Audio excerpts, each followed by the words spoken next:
Hello members of the internet and welcome to another computer overview. Today we will be looking at the Lenovo Thinkcentre M55e model 9645Y9V.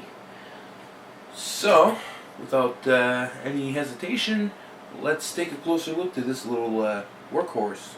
This machine features the Intel 946GZ chipset, and this one supports any Pentium 4, Pentium D, Core 2 Duos, 800 MHz frontside bus, and also 1066 MHz frontside bus. And looking at the front, well, we have our Lenovo Thinkcentre, and awkwardly we still have our IBM logo here. So it looks like IBM remembers this machine. Anyways, we have the microphone and headphone jack in the front, 2 USB port, your power button as well as your power LED and your hard drive LED, and a DVD-ROM CD burner combo, which awkwardly enough only reads DVDs. This one does not like CDs anymore. Guess it's on its own tantrum. Let's check the back, shall we? So at the back we have our power connector here, line out, line in, 2 PS2 for the keyboard and mouse, serial parallel VGA. I believe this would be a gigabit Ethernet, but I'm not going to bet my money on that. And 6 more USB ports at the back, which is nice. And, yeah. Simple and elegant, I guess. Well, okay, let's open it up. Opening this machine is easy. There are 2 buttons, one on each side. You push them in and you pry it out, which is an easy access. But we only have limited access here. So we're going to have to remove the front, and removing the front is easy as those 2 little tabs here, which are in the locked position. Push them towards the front and you pry it right out, providing the wires are not in the way. And there we go, we have a U-type access, which is kind of crazy. Alright, let's check out the motherboard, shall we? Over here, behind the serial ATA cables, we have our CPU behind this. This is our 946GZ chipset, the North Bridge, and there's the South Bridge. We have 2 memory slots for up to 4 gigs of DDR2. I'd say a safe bet is 667 as max support. Maybe 800 should work.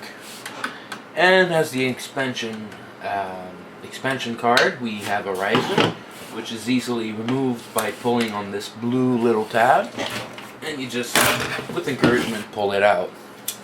Now this little fella here seems to have a screwed up I/O shield. I think it's the wrong one, and that could explain why the duct tape is there. Anyways, we have 1 PCI slot, and this thing that's not a PCI Express at all is basically another output video card for your onboard video, which should give you DVI. I have not had this with this model. I'm not sure if it came with it or not. So those are the only expansions you get. Over here, we just twist this thing open like a door, and you can remove your I/O shield plate. And this thing is not toolless, so you will need screws. Alright, let's put this thing back in and check out the rest of the board. This little gray wire here is actually a temperature sensor, which is right at the front here, right next door to the heatsink. So technically those 2 would give pretty much the same result, which is kind of weird, but don't really give a crap either. Here's our 24-pin power supply connector, the front panel connector, as well as your 4-pin CPU connector. The front USB and microphone jack are soldered right integrated at the very front here, which you can't really see too well. Here are 2 60mm fans here, and at full speed they reach around 5,000 RPM each. But it also has a squeaker can, which is right here. Yeah, let me zoom in on that. Way in. There we go. This excuse of a squeaker can is so tiny, I haven't even heard it. Yeah, this is crazy. That has to be the smallest squeaker can I've ever heard. Or I've ever seen, actually.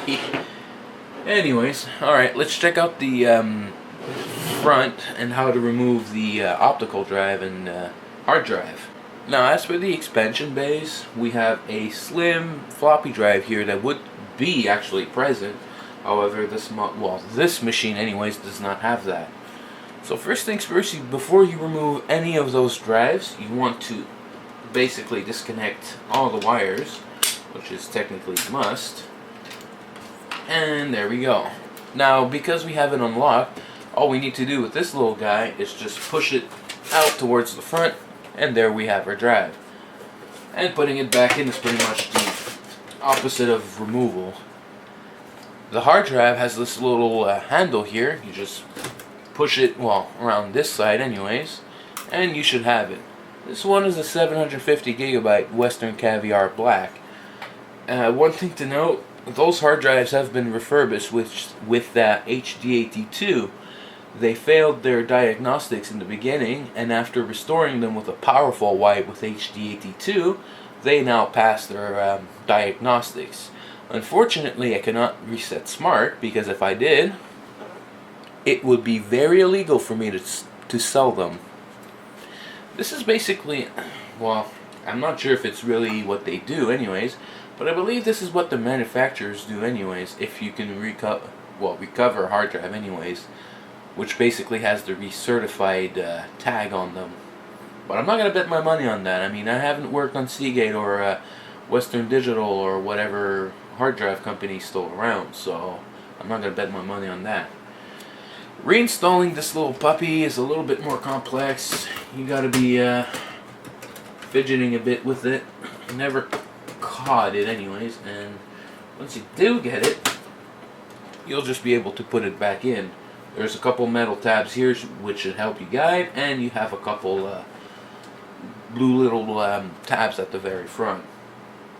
Alright, I'm gonna go ahead and wire all this thing together, and we're gonna get it for a test drive.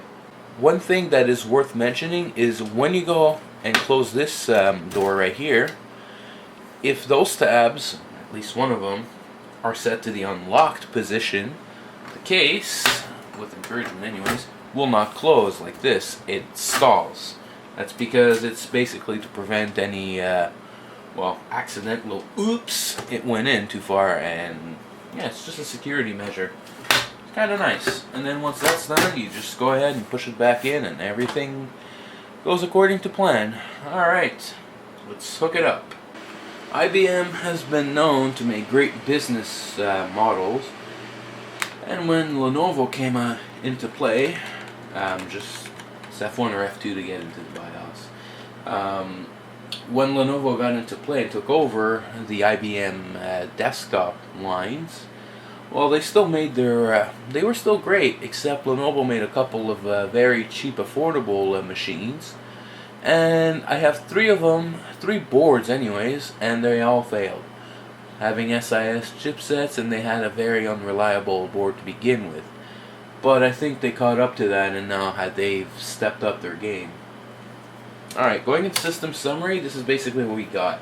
We have the CPU, which is again the E4400. We have everything here that we need anyways, like the hard disks and the optical drive. For some reason it mentions hard disk 0, however I don't see any, any connector for it, and the diskette is basically not there, therefore disable, and the fans are operating. Duh. System date and time, is this thing, yeah, it's keeping track alright. It's not the date really. Let me go ahead and, shut up. Let me go ahead and fix that. There we go. Close enough. Yeah, I'm just gonna go zoom in. You can pause the video anytime you want.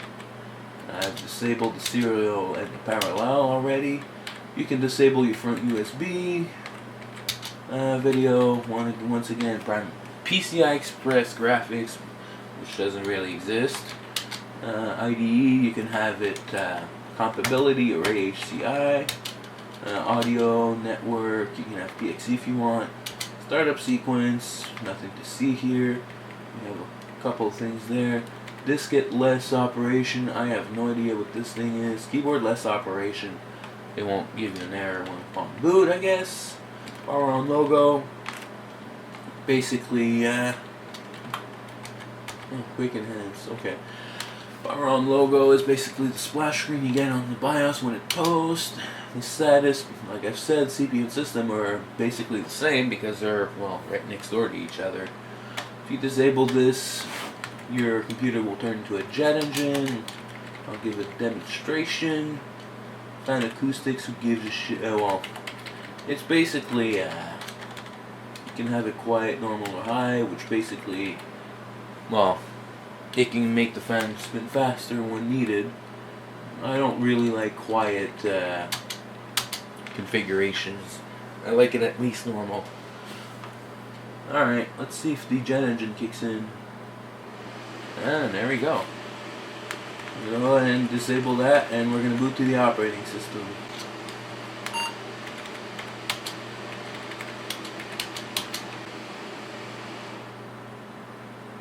And it just gets quieter. Product of the Lenovo Thinkcentre Phoenix. It's got a Phoenix BIOS.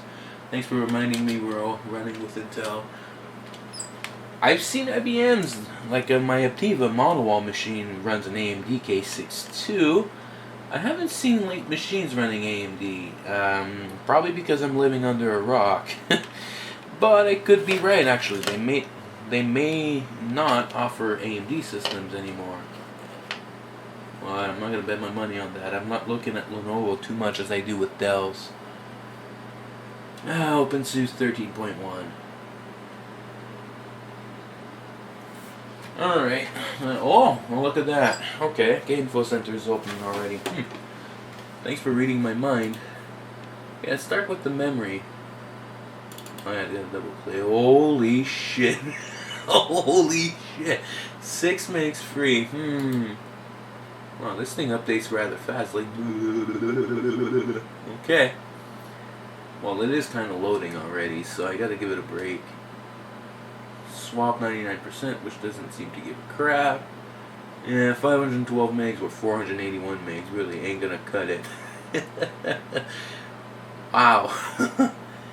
Yikes. Yeah, 512 megs, it works, but I won't go ahead and try to load too much things in there. As in devices, we have, well, oh yeah, it's gigabit, alright. It's Broadcom, Netlink, gigabit Ethernet. Yeah, the chipset, CLAT controller, which basically mentions IDE mode, LPC, the EHCI, UHCI, USB ports, high def audio, typical, and that's basically it, really. Graphical information, let's see if this thing can render OpenGL as opposed to those ATI chipsets, and it's unknown. Yep. And what's X server again? Oh, yeah. Well, I guess that's it. There's really nothing really interesting to do with those machines. There's nothing unique or anything. I'm just gonna go ahead and shut it down, and we'll wrap things up.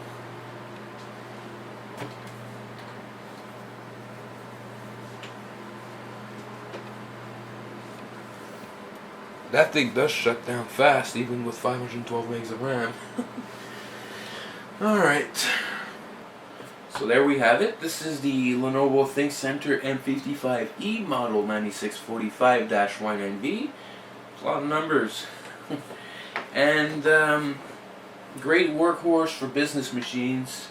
Very reliable. I'm quite surprised because a lot of other computers that were released around the same time, HP, they tend to have a lot of issues. So this one actually shows pretty good health. No blown capacitors. Everything was nice and clean.